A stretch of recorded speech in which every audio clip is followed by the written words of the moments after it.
Yo, yo, yo, what's going on? It's Terrell Hall of Fame, D-Line, TBKC, and all this sweet, beautiful, wonderful shit. Hey, man, I'm just starting to set the table, you know what I mean? Thanksgiving was yesterday, but it's time to set the table. And what I mean by set the table is we have to get to a point to where we're starting to understand some things. I had a beautiful conversation with someone, and I won't go into which organization it was, but I was telling them my plans to make mandatory testing on the cardiovascular system and mandatory DNA testing. And let's just say this was an outside group, but they were ecstatic. Look, I've been saying it for years. I think the registry should have enforced it for years.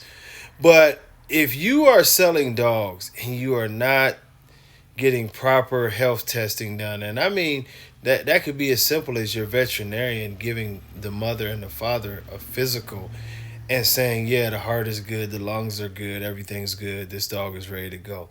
Something that simple. If you are not doing these things, you are a piece of shit breeder.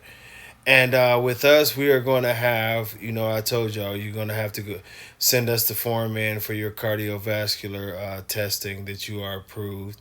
And soon thereafter, you'll have to do testing on the hips and the joints as the x-rays and stuff because we want to be approved. We're trying to make superior dogs here. We're not trying to go backwards. And I just think that the people that argue with this just don't care about the breed. They just don't love the breed. They just don't care about dogs. You know what I mean? And that includes your nares. You know what I mean? I have a rather large nose, as you see, and I breathe well. I breathe well through my rather large nose. I couldn't imagine breathing through a nose that was doing this all the time. And I mean, we laugh about these things, but are we trying to make something to last, or are we just trying to get something to have an instant profit? And one of the biggest things that I'll say about this is the moniker of the instant profit has taken us to a point to where we can't exist any longer. We are no longer able to do the things that we were capable of doing before because we have put ourselves in a situation that ultimately is detrimental to the value of the breed. And I hate to talk about values and different things like that, but I mean, like Fabian said, who wants to buy unhealthy dogs? Who wants to? It's like ass backwards. You're going to make the lowest level of a product, but you're going to charge the highest price. Imagine going into McDonald's. Now, when you go into McDonald's, you expect a lower price because it's a lower grade of food. Now, imagine going into McDonald's and a double cheeseburger is $80. You know what I mean? It's not making sense. It's not registering. Would you keep going to McDonald's? Now, if you're going to a 4 or 5 star restaurant, and by the grace of God, they have a burger on the menu, and that burger is $80. Now, although you're not going to be too happy about paying $80 for a burger, you're going to understand I'm in a 5 star restaurant. This here is not just a burger. This is a filet mignon ground beef burger.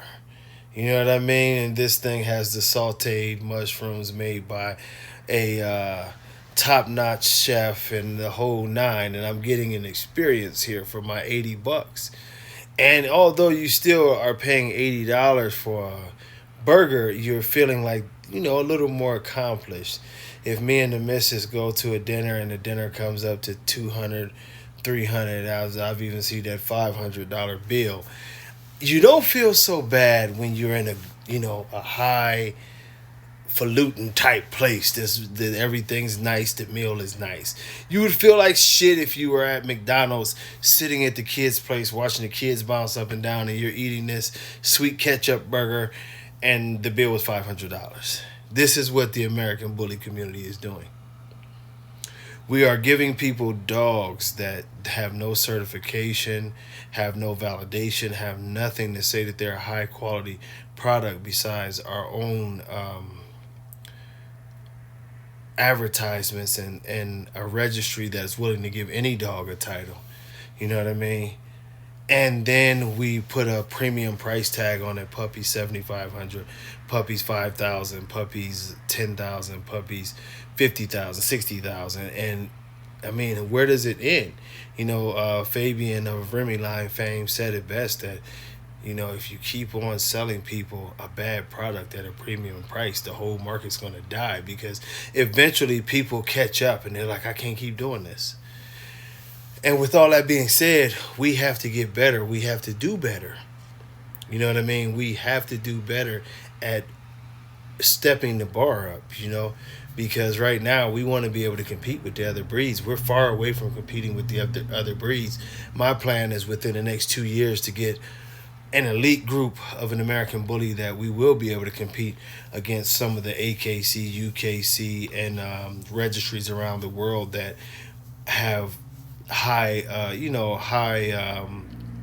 let's say high performance conformation dogs. This is something that has to be done, and I hope that we can do it. I hope we can continue to work together. I hope we can continue to be great together and do these things together. If we cannot do these things, we will be in a bad situation, because our breed will die. And I'm telling you guys this, it's not about advertisement. Advertisement is nice, but so much more is going to be taken to save this breed. And I mean save us in a multitude of ways. It'll be nice. Like I told y'all, I'm broke. I can't afford a new phone right now. So I got situations going on.